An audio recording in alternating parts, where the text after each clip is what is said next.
प्रभु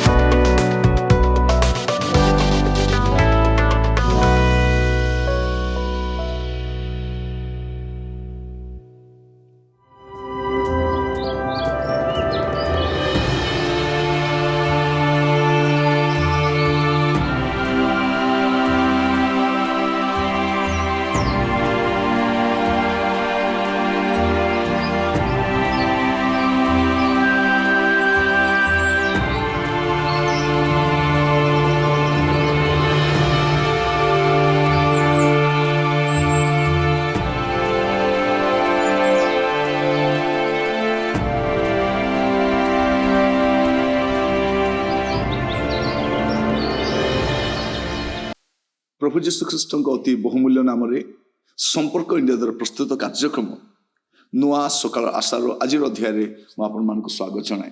प्रभु आपण मान प्रत्येक को बाहुल्य रूपे आशीर्वाद करूँ। आज जो प्रसंग में प्रभु वाक्य ध्यान करवा प्रसंग शीर्षक हूँ आउ थे देखा हेब। आउ थे देखा हेब। बेले बेले आम अनेक को साक्षात करूँ आ भावु जे आउ देखा हम नहीं किंतु मु कहवाई चाहे निश्चय दिन देखा हम। आज आम जो प्रसंग आलोचना करवा से पदटी पढ़ा प्रथम थेसलोनिके 4 पर्व तार 17 पद पर आम्भे माने जेते लोक जीवित रही अवशिष्ट थिबु प्रभुंक सहित साक्षात करने निमंते आम्भे माने सेमानक सह मेघमाला शून्य मंडल को नीत हेबु। एई प्रकारे आम्भे माने सर्वदा प्रभुंक सहित रही। आज जो माने अपना प्रियजन मान को हरई गत दिन मानक गोटे जगह जाइली से जड़े भौणी कहते मोर स्वामी ए मझे चलीगले मोर गोटे झील अच्छी सान छुआटा एबे भी ता बापा को खोजुची आम बहुत दुखरे अच्छु। विश्वासी परिवार गत दिन मानक अनेक स्थान में देखिलु विश्वासी मैंने आम गहन चली मो माँ गत डिसेम्बर 14 से प्रभु को कल को चलीगले। एबे पर्यंत मो मन में बहुत कष्ट। मु प्रचार करुच्ची हसुची कथबार्ता होची विभिन्न स्थान को जाऊँगी कि मो भितर जो वेदना अच्छी मु ही जाने। कष्ट अच्छी आम घर आ घर पर लगुना घर रही इच्छा लगुना। आप घर को आसले देखिए जे बापा माँ नथिबा घर केमती आप जापर बहुत कष्ट। किंतु ए कष्ट ए वेदना भितर आमे केमती बंची रोचु गोटे भरोसा अच्छी आउ थे देखा हो। मो बापा को मु देखी मो माँ को देखी जमती आपण मैंने आपण प्रियजन मान हर माँ ही पारती। आमे बापा मार मूल्य ए दिन मान बुझी पालुना पिला माने बुझी पालुना माने आपणकर निजर संपत्ति यदि किसी अच्छी से बापा माँ से माने थिबा पर्यंत आमे तांकर मूल्य बुझी पालुना जेतले से माने हमको छाड़ी के चली जिवे तापरे आपण दरांडी हेबे आपण कांदीबे कोचाड़ी कांदीबे पाइबे नहीं। किंतु गोटे भरोसा में बंचुछु कौन ख्रीष्ट विश्वासी माने जे आउ थे देखा पुणी थे देखा हम आर जो साक्षात करूँ आम सदाकाल रही विच्छिन्नता नुह विच्छिन्नता नुह। प्रिय भाई भौणी मैंने मुझे कहवाई चाहे आपणकर प्रियजन मान को जब हरई मु मो कथा कहूँ मत रात निद हो नहीं बहुत समय पर्यंत बिछाण पड़ी रुहे। मो माँ जो रोला से जगार जाए बसी भी पारुना बहुत कष्ट हो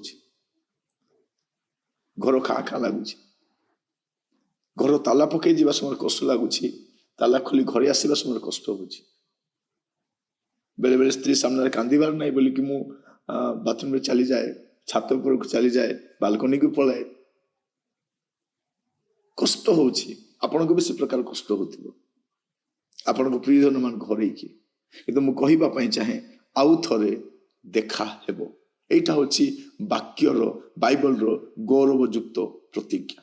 ये कौन लिखा जाउछि पर आम्भे माने जेते लोक जीवित रही अवशिष्ट थिबु प्रभुंक सहित साक्षात करबा निमंते आम्भे माने से मानक सह हालेलुया जो आपनकर प्रिय लोक माने चली जाइछन्ति आपनकर स्वामी ही पारंती आपनकर स्त्री ही पारंती आपनकर बापा माँ हो पारती, पुओ झी हो पारती, शाशु शशुर हो पारती, आपणकर प्रिय पालक हो पारती, आपणकर कई अंतरंग बंधु हो पारती, आप निज लोक के हो पारती।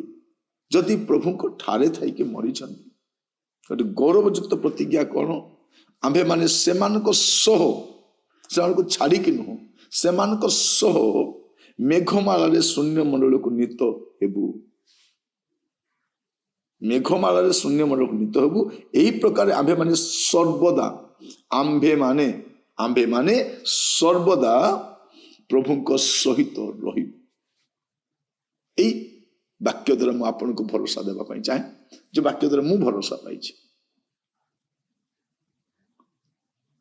आपण मैंने केबे मध्य मोर ए प्रकार चेहरा देखी नी, मुझे कौन परिस्थिति रे मु हसे, मु हसाए, हसिकी वाक्य कहे, किंतु दिन मानक मु जो संघर्ष देकी जाऊँगी मुझे जाने से प्रिय भाई भणी माने, कारण पितामाता अलग हेबा। एबे आकाश तले मोर बापा नहीं कि मो माँ नहीं,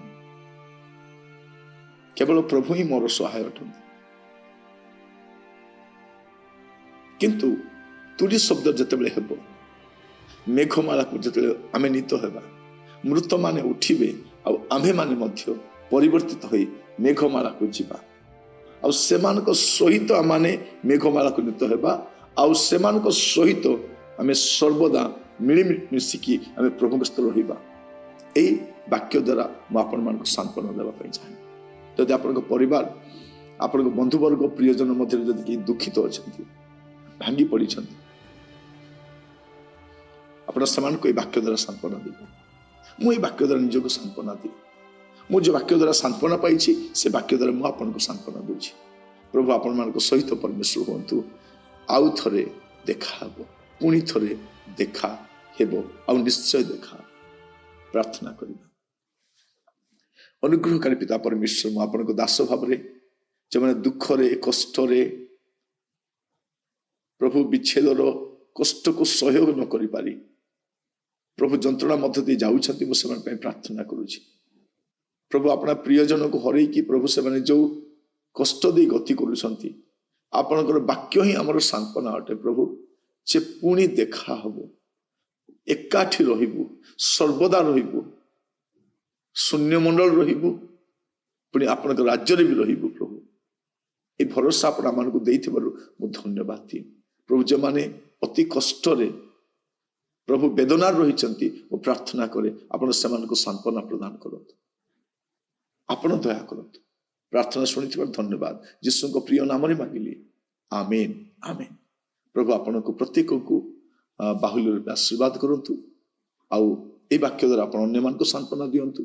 जदि के दुख रे अछंती, प्लीज आपण वाक्य समान को पठांतु, कारण से माने अपना प्रियजन मान को हरई कि बहुत कष्ट रही ए वाक्य समान को सांत्वनार कारण हो। प्रभु आपण मान आशीर्वाद करंतु। प्रभु अनुग्रह कले आसंता काली नुआ अध्याय जड़ित हेबा। समस्त को धन्यवाद, नमस्कार।